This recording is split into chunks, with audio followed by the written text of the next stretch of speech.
Génesis capítulo 35, versículo 1 al 7.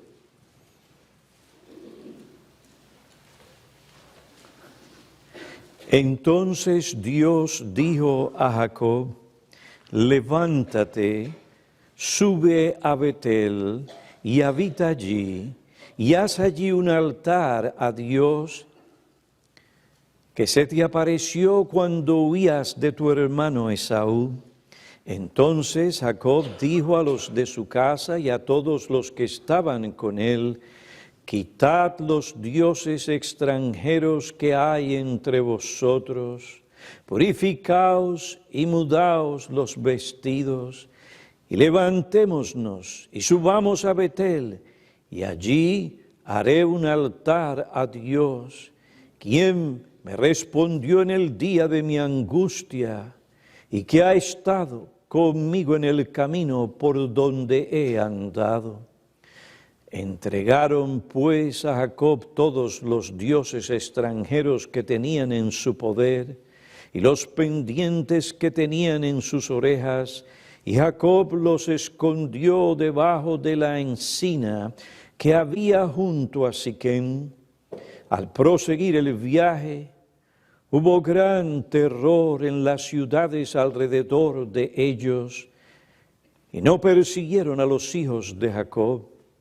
Y Jacob llegó a Luz, es decir, Betel, que está en la tierra de Canaán, él y todo el pueblo que estaba con él, y edificó allí un altar, y llamó al lugar El Betel, porque allí Dios se le había manifestado cuando huía de su hermano. Vamos a orar. Oh Padre, nos acercamos nuevamente a ti, fuente de bondad y de gracia, para que tú te acerques a nosotros con bendición. Que tu palabra sea predicada con la unción del Espíritu Santo, y que el Espíritu venga por la palabra a ministrar a nuestras mentes y corazones, de tal manera que seamos afectados, transformados y renovados por tu palabra. Te suplicamos por aquellos que escuchan, que tú le des oídos para oír. Te suplicamos por el predicador,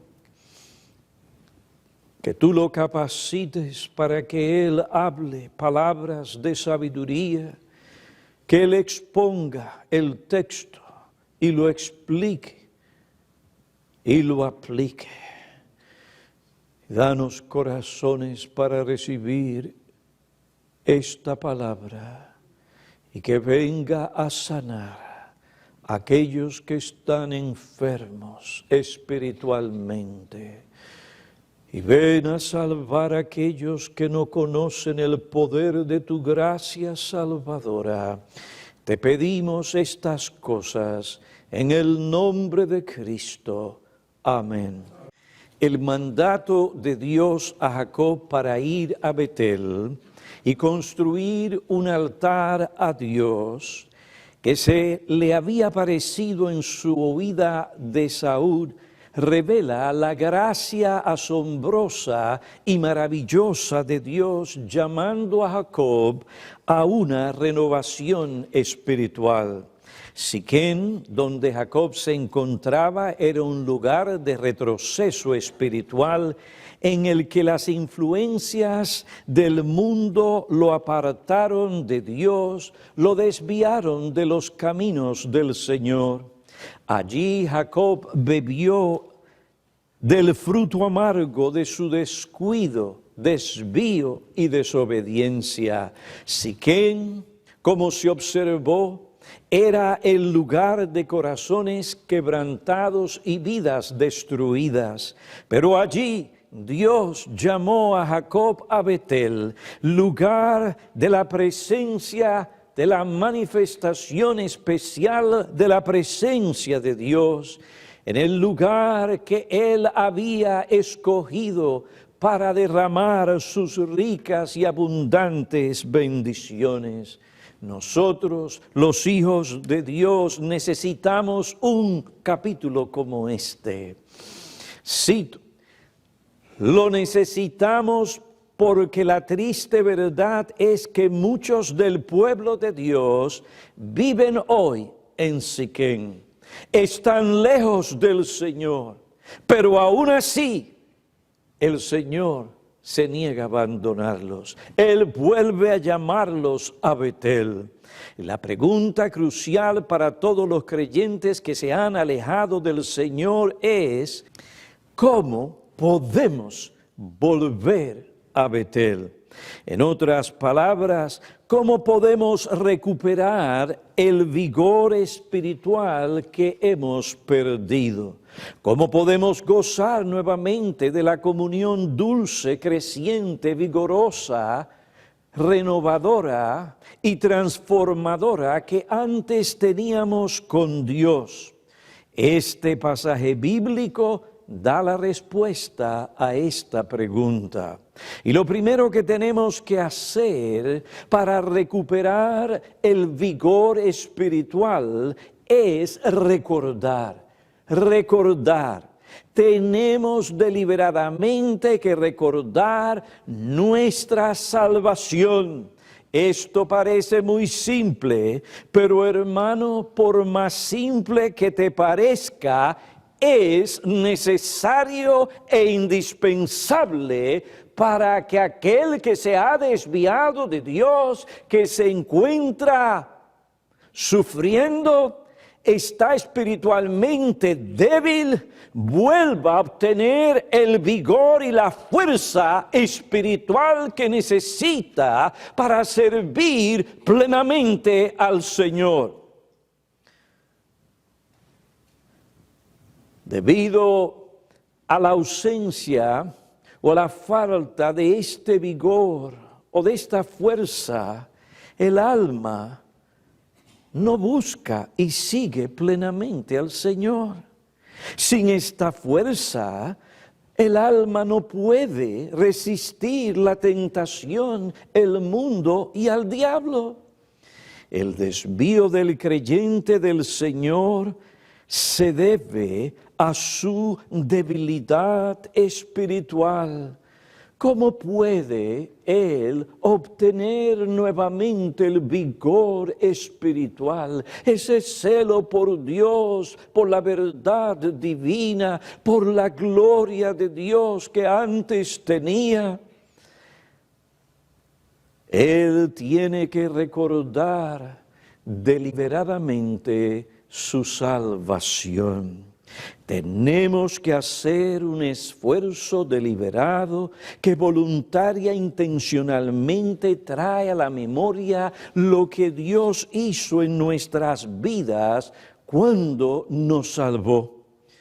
Cuando nos salvó de la culpa, contaminación, poder y consecuencias del pecado. El mandato de Dios a Jacob a regresar a Betel, como otro indicó, equivale a pedirle que recordara lo que pasó allí 30 años antes. Betel fue el lugar donde Dios se reveló por primera vez a Jacob. Génesis capítulo 28, versículos 11 al 22. Y esta revelación de Dios dio aquel conocimiento y la sabiduría que llevaron a Jacob a creer en Dios. Allí en Betel, Jacob conoció personalmente a Dios de una manera salvadora. Allí él reconoció la presencia de Dios, lo adoró, hizo voto al Señor. Y Dios le prometió estar con él, el guardarlo, prosperarlo. Allí Jacob tuvo un sueño en el que vio una escalera apoyada en la tierra cuyo extremo superior alcanzaba hasta el cielo. Y he aquí ángeles de Dios subían y bajaban por aquella escalera. Esta escalera indicó a Jacob, y a pesar de que él era un pecador, que había engañado a su hermano y a su padre, a pesar de que él era un vil pecador y que había desobedecido la ley de Dios, la puerta del cielo estaba abierta para él. Jacob no merecía esta bendición, pero aún así Dios, por su gracia, reveló a Jacob que había una escalera por medio de la cual él podía entrar al cielo. Esta escalera, según Juan capítulo 1, versículo 51, es el Señor Jesucristo. Y Jesús le dijo, en verdad os digo que veréis el cielo abierto y a los ángeles de Dios, haciendo referencia a Génesis capítulo 28, y los ángeles de Dios subiendo y bajando sobre el Hijo de Dios.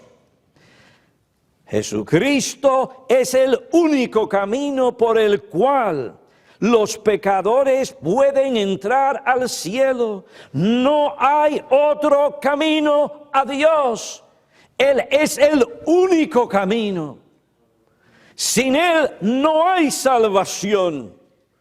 Por su obediencia perfecta a la ley divina, Él provee la justicia que los pecadores necesitan para entrar al cielo.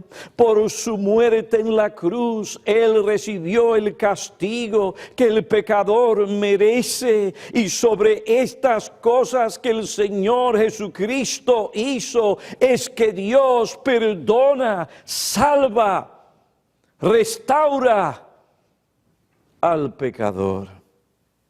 En Betel, Jacob por la fe se convirtió en un hijo de Dios. Uno de aquellos que Dios salva no por obras de justicia, sino por lo que el Señor Jesucristo hizo en aquel entonces, por lo que Él habría de hacer, prefigurado en aquella escalera. Él es el camino de la salvación. En Él, en su persona y su obra expiatoria, encontramos salvación. Basado en esto, Dios recibe a los pecadores arrepentidos que creen en Él. No hay otra forma, no la busques. Solamente en Cristo hay salvación. Ir a Betel para Jacob equivalía a recordar lo que pasó en aquel lugar. Si Jacob iba a recuperar el vigor que había perdido, él tenía que recordar deliberadamente la obra de salvación que Dios obró en él. El recordar esta obra de gracia, amor y misericordia hace arder el corazón que se ha enfriado. Enciende el fuego de la devoción a Dios. Aviva al creyente, animándole nuevamente a servir a Dios de todo corazón. Alguien dijo, la iglesia de Éfeso nos da un ejemplo de esta verdad. Esta iglesia tenía una sana doctrina, trabajaba arduamente. Sin embargo, el Señor Jesucristo todavía no estaba contento con esta iglesia porque había permitido que disminuyera la llama de su amor por Él. ¿Y cuál es el antídoto contra el mal que afecta o que afectaba a esta iglesia y aún amenazaba con que el Señor Jesucristo quitara el candelero de ella? Pues el Señor Jesucristo lo expresa de la siguiente manera en Apocalipsis 2, versículo 5. Recuerda de dónde has caído y arrepiéntete y haz las primeras obras. Apocalipsis 2, versículo 5. He aquí esta iglesia se encontraba en deterioro espiritual a pesar de todo su trabajo, a pesar de tener la sana doctrina. Sí, conocía la doctrina, la defendía de los falsos maestros, apóstoles y profetas, pero aún así no estaba bien con Dios, porque el amor por Cristo en sus corazones había menguado. ¿Y cómo esta iglesia iba a ser restaurada? Esta iglesia, para ser restaurada, tenía que volver a recordar. ¿Y qué era lo que tenían que recordar? Su primer amor. El primer amor es el amor que tienen los creyentes por Cristo cuando lo conocieron.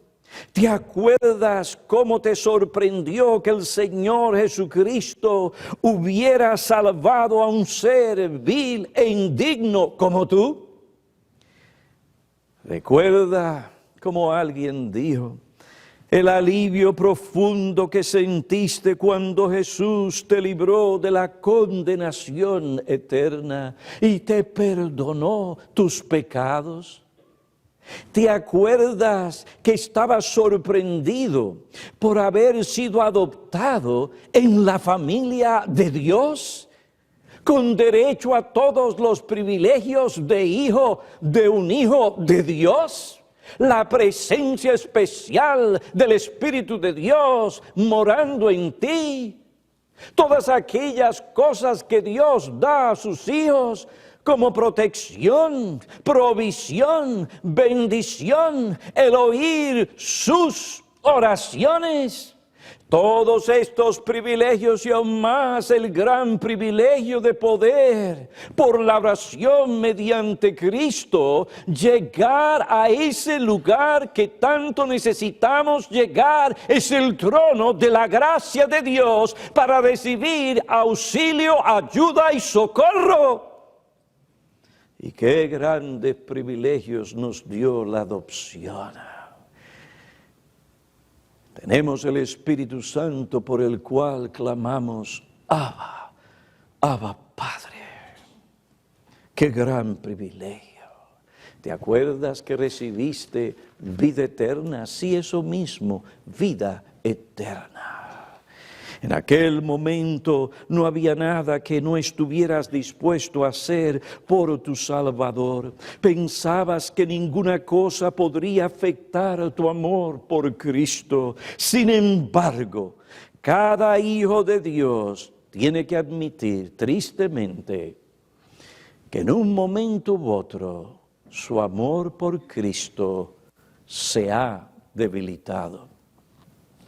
La atracción del mundo, los deseos de la carne, las acechanzas del diablo, las cargas y dificultades de la vida, el desaliento de ver pocos resultados de nuestros esfuerzos y de otros, tiene una manera de disminuir nuestro amor por el Señor y nuestro celo por su causa. Sin embargo, nuestro amor por Cristo puede ser renovado y restaurado. Podemos recuperar nuevamente el vigor espiritual que hemos perdido por nuestro desvío. Piensa, hermano, como alguien dijo, piensa, hermano, en la profundidad de tu pecado, en la destrucción eterna que te acechaba y que te iba a destruir. Piensa que el Señor no tenía que haber sufrido el castigo que tú merecías por tus pecados. Sí, hermano, recuerda.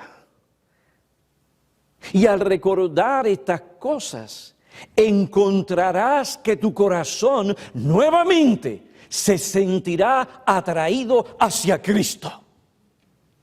Jacob, levántate, sube a Betel, habita allí y haz allí un altar a Dios que se te apareció cuando huías de tu hermano Esaú.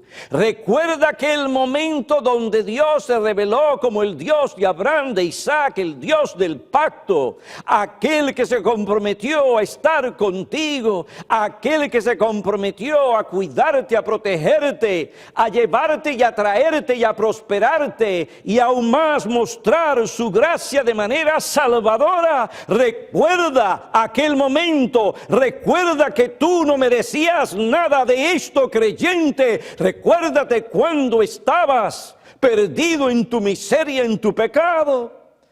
Creyente, recuerda cuando estabas muerto en tus delitos y pecados. Vivías para el mundo, con el mundo, en la vanidad del mundo. Estabas engañado. ¿Ibas a qué? Ibas en el camino hacia el infierno. No había verdadera paz ni verdadera felicidad en tu corazón. Pensabas que estabas lleno cuando realmente estabas vacío. Eras un idólatra, un mentiroso. Perdido estabas en tu miseria, sin Dios y sin esperanza en este mundo. Los cielos cerrados, pero allí, aún en tu rebeldía, Dios tuvo misericordia de ti.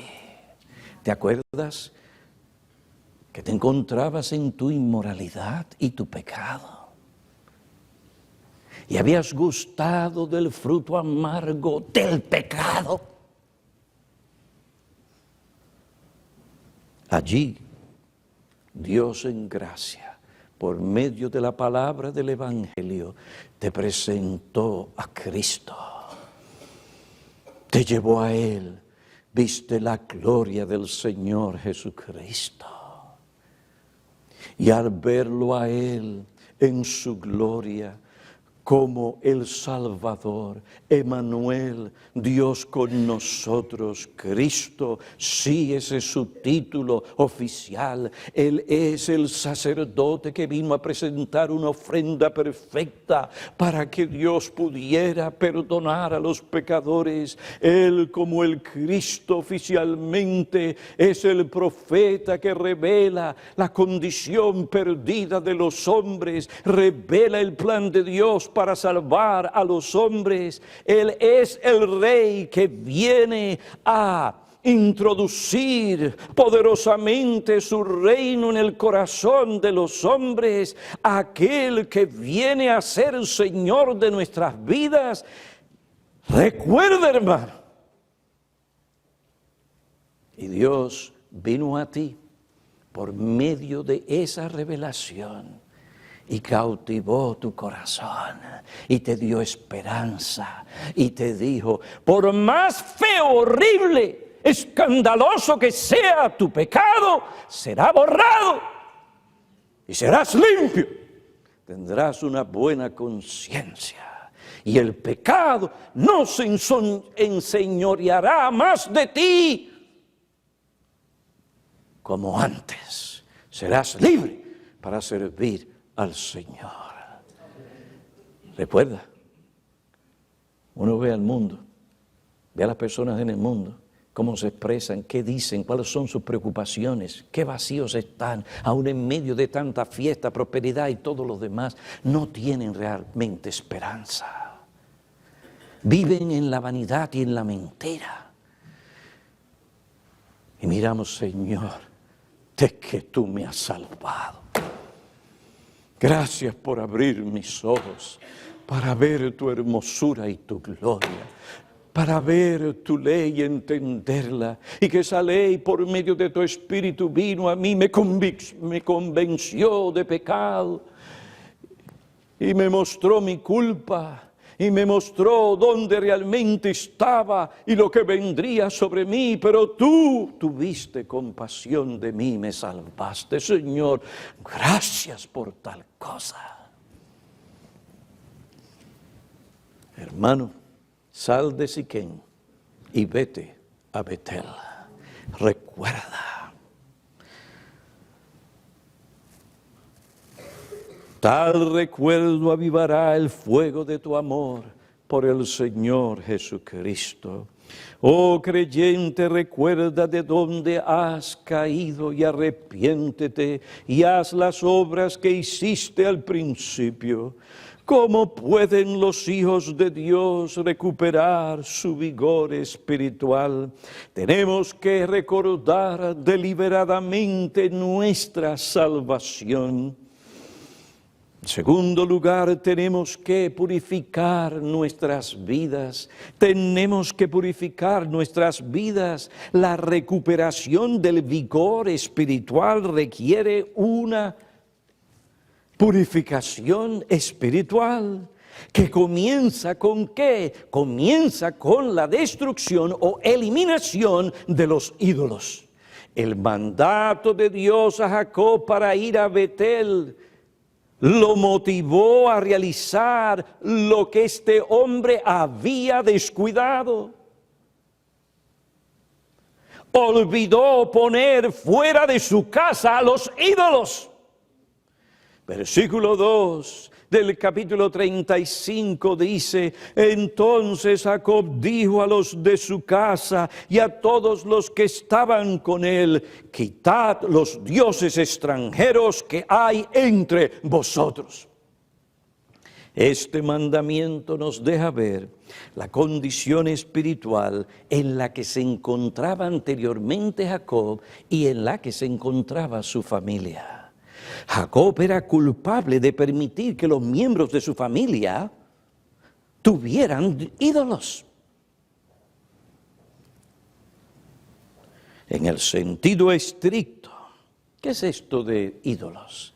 Pues en el sentido estricto, y cito, un ídolo es una imagen de culto que es adorada por deidad.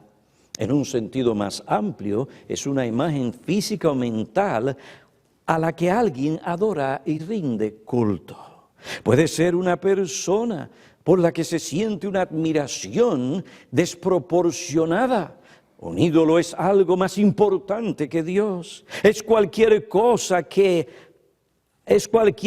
a la que se rinde la devoción suprema, que se debe solamente a Dios. Y hay personas, hermanas, tan obsesivamente enredadas en sí mismas, que hacen de sus personas un ídolo. Hacen de sus mentes un ídolo. Hacen de sus deseos un ídolo. No pueden vivir si las cosas no son como piensan y como quieren. No hay otra manera. Tiene que ser así. Esa obsesión es una obsesión idólatra.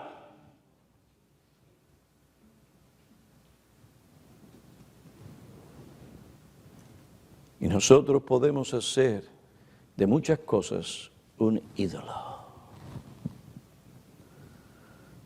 En su desvío espiritual, Jacob descuidó poner fuera de su casa a los dioses extranjeros. Se hizo de la vista gorda, como muchos padres se hacen de la vista gorda. Ignoran los ídolos que sus hijos adoran.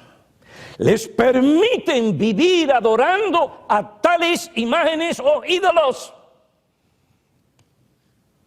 indiferentes. Y los dejan en esa condición en que Jacob dejó a sus hijos rodeados y bombardeados por el mundo, y son influidos por el mundo. Y no importa, hermanos, que vengan aquí 1 hora, hora y media, a adorar y oír la palabra de Dios, están tan llenos del mundo y están tan apegados a sus ídolos que no tienen oídos para escuchar la palabra de Dios. Así estaban los hijos de Jacob.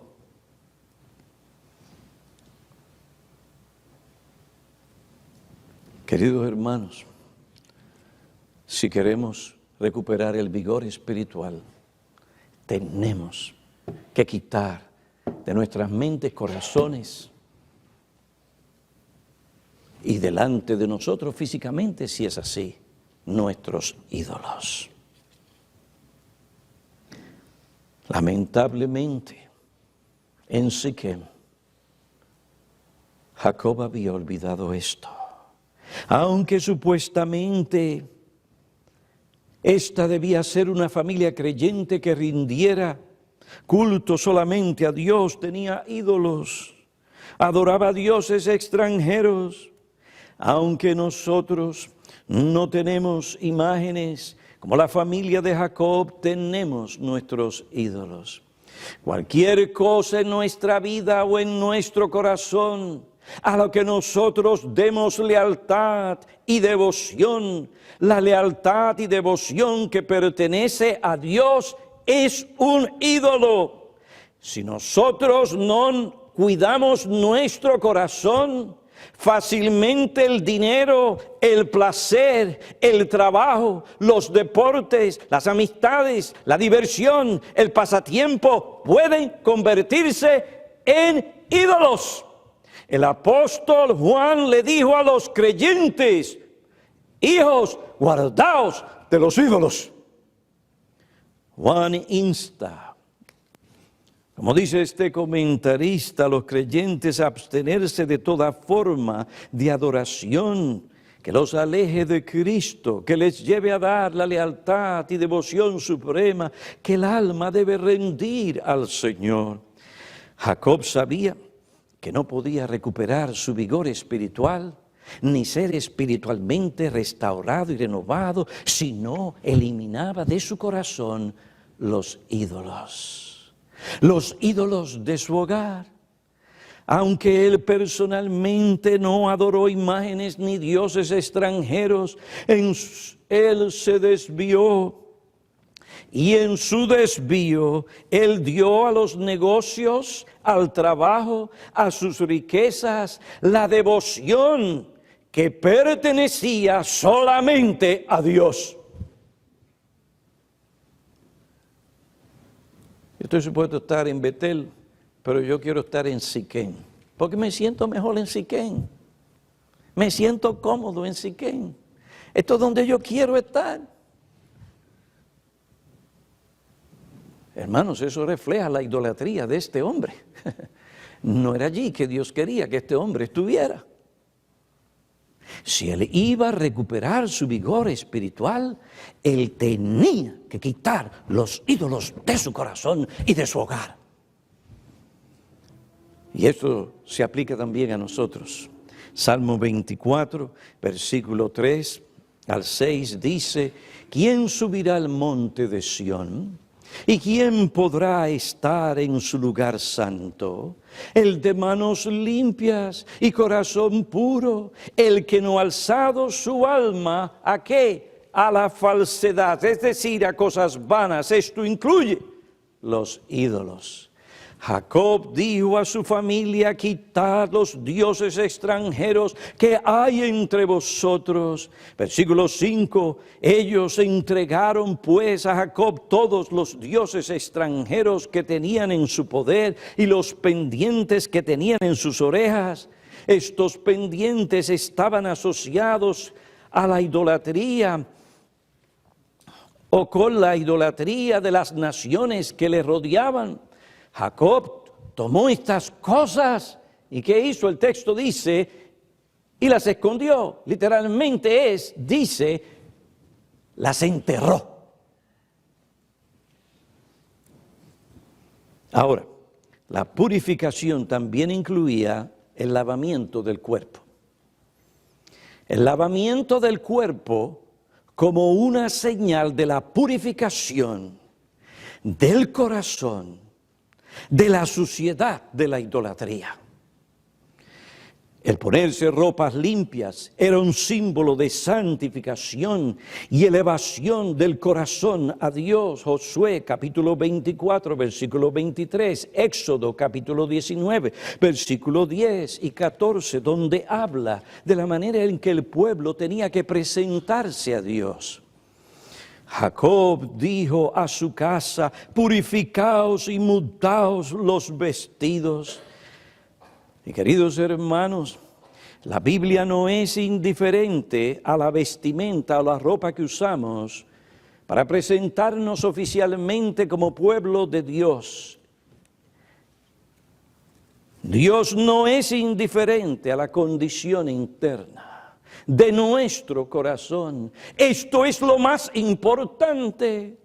Este pueblo se acerca para rendirme culto, pero en vano me adoran. ¿Por qué? Porque su corazón está lejos de mí. Cuando vamos al Señor, tiene que estar nuestro corazón. Pero eso no significa, ni eso niega, que no importa la manera en que vamos delante de Dios, con el pueblo de Dios, a adorar a Dios. ¿Quién le dijo eso a usted? Eso es lo que nos dicen hoy en muchos lugares. Éxodo capítulo 19. Dice: el Señor dijo, versículo 10, también a Moisés: ve al pueblo y conságralo hoy y mañana. Y no te preocupes cómo ellos vengan. Ellos pueden venir informalmente, pueden venir como les da la gana. Lo importante es su corazón y no hay ningún problema. Eso es lo que dice el texto. Así lo interpretarían hoy, influidos por la cultura. De ahí que pastores se han quitado las corbatas, y yo no estoy diciendo que todos los pastores que se han quitado la corbata, se la han quitado por esto, pero hay muchos que se han quitado las corbatas, se han quitado el saco, etcétera, lo que sea. ¿Por qué? Porque por la cultura. No porque Dios lo exige en su palabra, no, pero supuestamente para evangelizar, para que la gente no se sienta incómoda. Entonces hay que descender a donde ellos están y dejar que el mundo establezca las normas. ¿Quién le dijo eso a usted? Entonces, si seguimos tal cosa, si es que vamos a evangelizar a una prostituta, nuestras mujeres tendrían que entonces vestir como prostitutas para alcanzar a la prostituta. ¿Dónde usted ve que el Señor cambió su vestimenta para ir a evangelizar? No, hermanos. Él no lo hizo, no tenía que hacerlo. Y nosotros los creyentes dejamos que el mundo establezca las normas para nosotros de cómo vamos a adorar a Dios y cómo nos vamos a presentar delante de Él con su pueblo oficialmente reunido para adorarle. Y hemos dejado que el mundo establezca las normas para nosotros en vez de nosotros establecer las normas para el mundo. De ahí que hoy en día las personas vienen como estrafalarios delante de la presencia especial de Dios. ¿Por qué? Porque dicen: no importa, a lo que Dios le importa es solamente el corazón. Pues si eso fuera así, entonces realmente el Señor no tenía que decirle al pueblo antes de ir a acercarse al Señor que se cambiara, que se limpiara. Es más, hasta tenían que venir limpios. No, queridos hermanos. ¿Por qué? Porque lo externo debe reflejar lo que está dentro del corazón. Dios llamó a esta gente a mudarse la ropa, porque al mudarse la ropa allí había un mensaje a ellos de lo que tenía que pasar en su corazón. Versículo 14 dice de Éxodo, capítulo 19, y Moisés bajó del monte al pueblo y santificó al pueblo, y ellos lavaron sus vestidos. Hermanos, Dios sí está interesado y se mete en el asunto de la manera en que tenemos que venir a la iglesia vestidos. Dice 1 Timoteo, capítulo 3, En el versículo 14 dice, te escribo estas cosas esperando ir a ti pronto, pero en caso que me tarde te escribo para que sepas cómo debe conducirse uno en la casa de Dios, que es la iglesia del Dios vivo, columna y sostén de la verdad. Hay una norma de cómo tú te tienes que conducir aquí. Y parte de esa norma, el capítulo 2, te la da versículo 9. Y esto no solamente para mujeres, esto también es para los hombres. Asimismo que las mujeres se vistan con ropa decorosa, con pudor y modestia, no con peinado ostentoso, no con oro, perlas o vestidos costosos, sino con buenas obras, como corresponde a las que profesan piedad. Asimismo que se vistan con ropa apropiada, con pudor y modestia. Pero Dios no está interesado, porque Dios está interesado en el corazón. Entonces a mí lo que me importa es estar a la moda. Y estar a la moda significa que yo me voy a vestir de tal manera, con tal escote, que los hombres van a poder empezar a ver dónde es que comienza la división. Y las mujeres, y yo no he mirado aquí a nadie, por si acaso, y las mujeres no le importa que no miren así. ¿Y dónde está tu amor por tu hermano? ¿Eres tú como Caín que dices, yo no soy guardián de mi hermano? Querida mujer cristiana, tú me debes a mí y a cada varón en esta iglesia amor. Y ese amor comienza cuidándote de tal manera que cuando te miremos, tú seas un reflejo de una mujer piadosa, que lo que llama la atención a ti no es dónde comienzan, ni cómo es tu figura, sino una mujer que teme a Dios. Una mujer que ha sabido pensar las cosas de tal manera que se cuida, que todo lo que tiene es para su marido y no para el marido y los que estén con él. El Señor nos dice a nosotros, y eso va para los hombres también. Aquí los hombres no deben venir como estrafalarios. Pantalones tan apretados que llaman la atención. Queridos hermanos, Dios le importa la manera en que venimos a la iglesia. No, yo no te digo que vengas con corbata, ni te digo que te pongas el saco, pero mira, ven de tal manera que es obvio que hubo preparación y tú has venido a un lugar especial y la manera en que tú vistes, te conduces y la actitud aún que se refleja es aquella de un hombre que entiende que no va a cualquier lugar, sino a la presencia especial de Dios cuando su pueblo se reúne oficialmente para adorarle. Y esa ropa debe ser de tal manera que te indique que lo que estamos haciendo aquí es algo serio. ¿Por qué serio? Es solemne. Cuando vamos a la playa, nos vestimos de playa. Cuando vamos a un funeral, como un funeral. Cuando vamos a ver al presidente, con la dignidad que demanda su oficio. Cuando vamos a las bodas, vestidos como que estamos en las bodas. ¿Ah? Cuando estamos en la iglesia, no podemos venir como estrafalarios, informal, no me importa. No, porque tu actitud y la forma en que tú vistes establece y declara algo de ti y de lo que verdaderamente hay en tu corazón. Ah, yo no sabía. Hay personas que no se dan cuenta y no lo saben y es por ignorancia. No se cuidan. Pero hay otras personas que no les importa. Nuestro vestido tiene que reflejar pudor, modestia. ¿Por qué? Porque Dios lo dice. Ah, pero no era tan importante. Sí, el corazón es importante. Y por esta misma razón le dice, mira, no pongas demasiada importancia a la ropa, primera de Pedro, capítulo 3. Porque lo más importante para Dios es que una mujer tenga ¿qué? Un espíritu manso y sereno, lo cual es importante delante de Dios.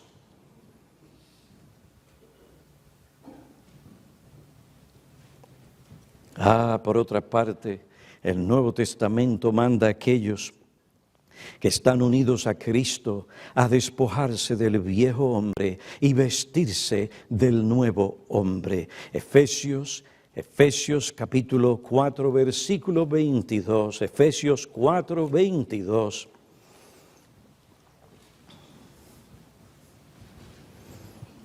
Dice que en cuanto a vuestra anterior manera de vivir os despojéis del viejo hombre que se corrompe según los deseos engañosos, y que seáis renovados en el espíritu de vuestra mente y os vistáis del nuevo hombre, el cual en la semejanza de Dios ha sido creado en la justicia y santidad de la verdad. Por tanto, dejando a un lado la falsedad, hablad verdad cada cual con su prójimo, porque somos miembros los unos de los otros. Airaos, pero no pequéis, no se ponga el sol sobre vuestro enojo, ni deis oportunidad al diablo. Colosenses 3, versículo 8.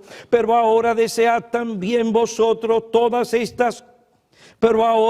desechad también vosotros todas estas cosas: ira, enojo, malicia, maledicencia, lenguaje soez de vuestra boca. No mintáis los unos a los otros, puesto que habéis desechado el viejo hombre con sus malos hábitos y os habéis vestido, he aquí el vestido para el corazón, y os habéis vestido del nuevo hombre, el cual se va renovando hacia un verdadero conocimiento conforme a la imagen de aquel que lo creó, una renovación en la cual no hay distinción entre griego y judío. Entonces, como escogidos de Dios, santos amados, revestíos de tierna compasión, bondad, humildad, mansedumbre, paciencia, soportándoos unos a otros, perdonando unos a otros. Si alguno tiene queja contra otro, como Cristo os perdonó, así también hacedlo vosotros. Y sobre todas estas cosas, vestíos del amor, que es el vínculo de la unidad.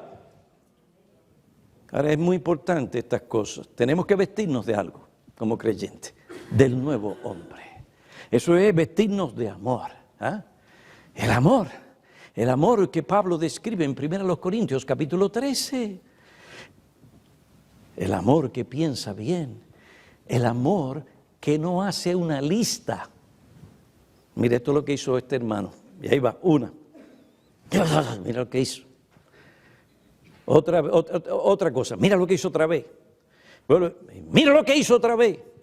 Y mira lo que hizo otra vez. Y mira lo que hizo. Cuando viene a ver ese individuo, ya no puede ver a ese otro hermano en la iglesia. Un hermano por quien Cristo murió. No lo resiste, no puede estar con él. ¿Por qué? Por todas estas cosas que esta persona escribió, que la tiene en su mente y en su corazón, y han creado un desafecto hacia su hermano.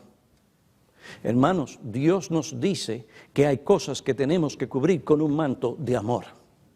Y esto requiere paciencia de parte de nosotros, que tenemos que soportarnos unos a otros, que tenemos que ejercer mansedumbre, paciencia, y todo lo que esto significa, hermanos.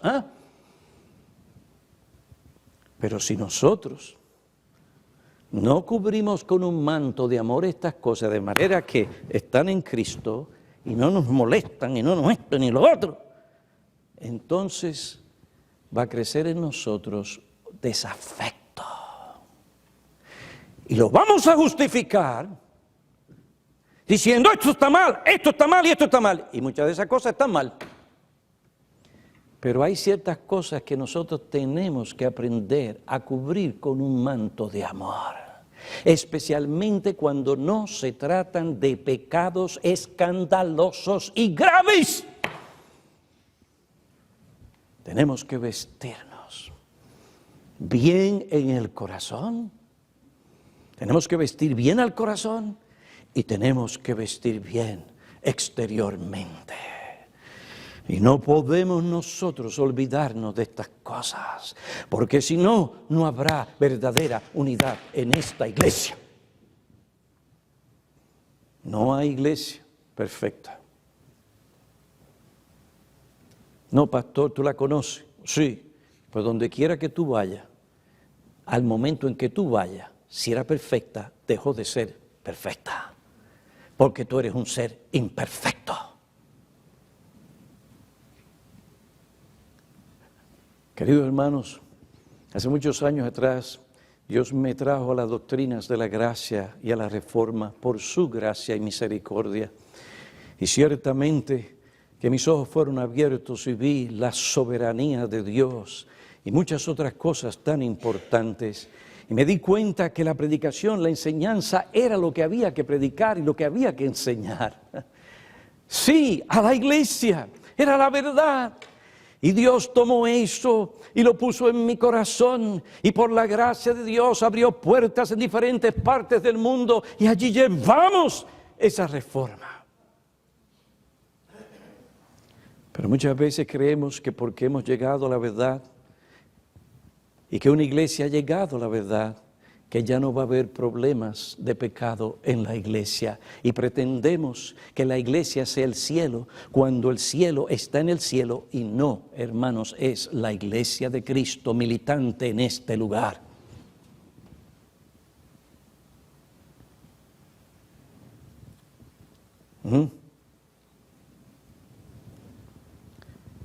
Y me di cuenta, y dije, un momentito, aquí tenemos que tener un equilibrio.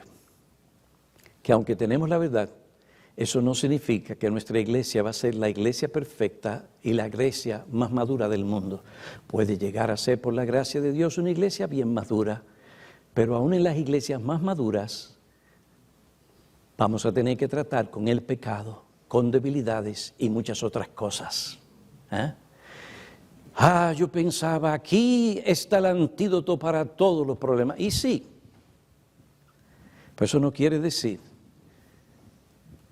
que la iglesia va a estar llena de personas perfectas que no tienen que luchar con su pecado y sus debilidades.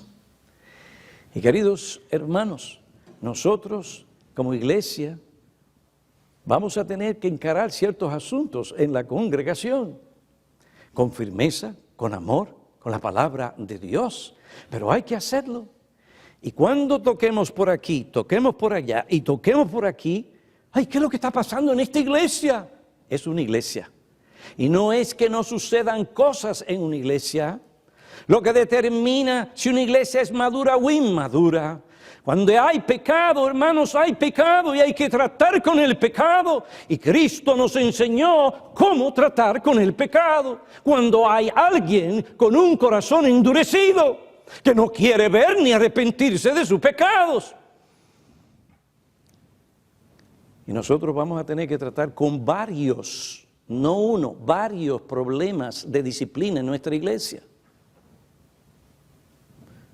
No piensen ustedes que el mundo se nos ha caído. Es que una iglesia es fiel, no porque es perfecta en el sentido de que no hay pecado, es que la iglesia ante el pecado aplica la palabra de Dios para el bien de aquellos que lo necesitan.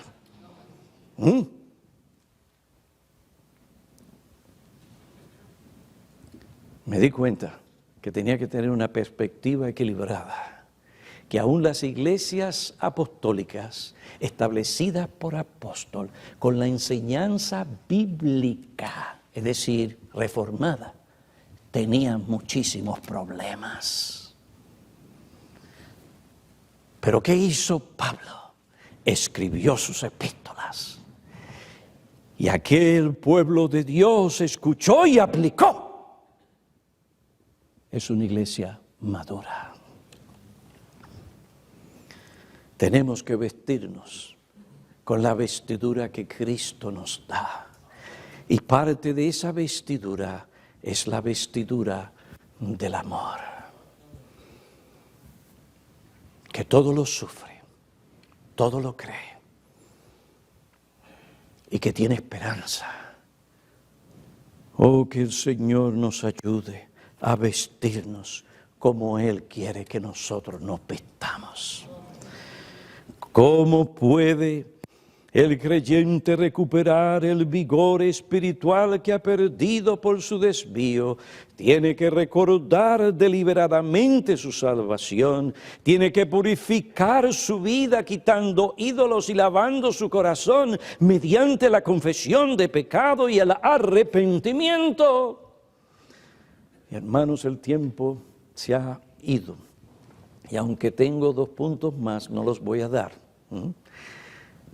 Que el Señor nos ayude a meditar y a pensar en estas cosas y vivamos para su gloria.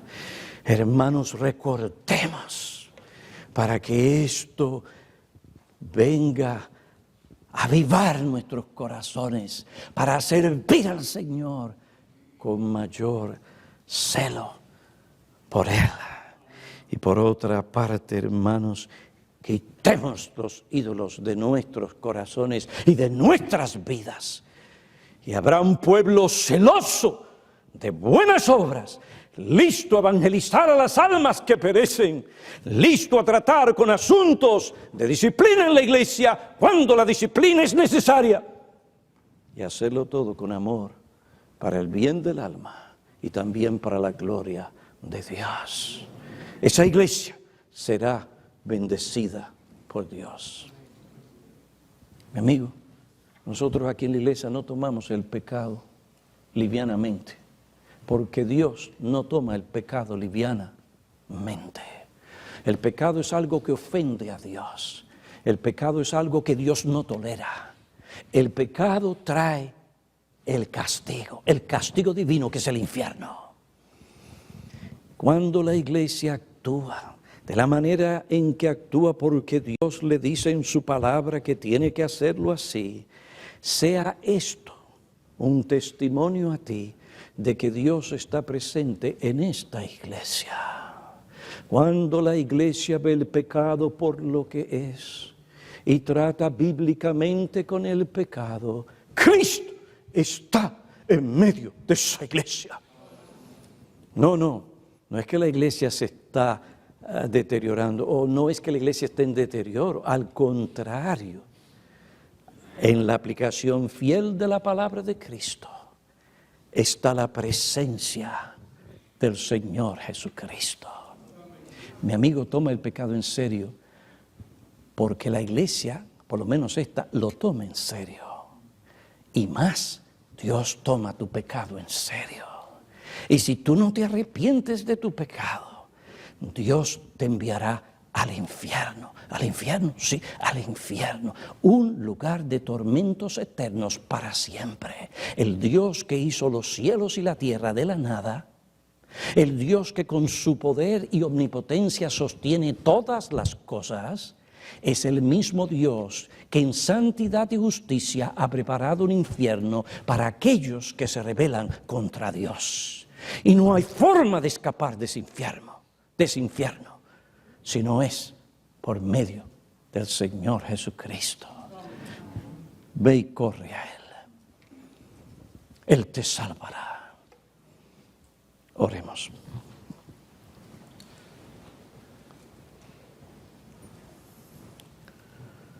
Oh Padre, te suplicamos que tú dirijas nuestras mentes y corazones como iglesia y que temblemos delante de tu presencia. Perdónanos cuando hemos puesto ídolos en nuestra mente y nuestros corazones. Límpianos de toda idolatría. Que no haya en nuestro corazón ningún otro altar que el altar edificado a tu nombre. Ven sobre esta tu iglesia, bendícela, apártala del mal y santifícala. Que nosotros quitemos nuestros ídolos delante de nosotros.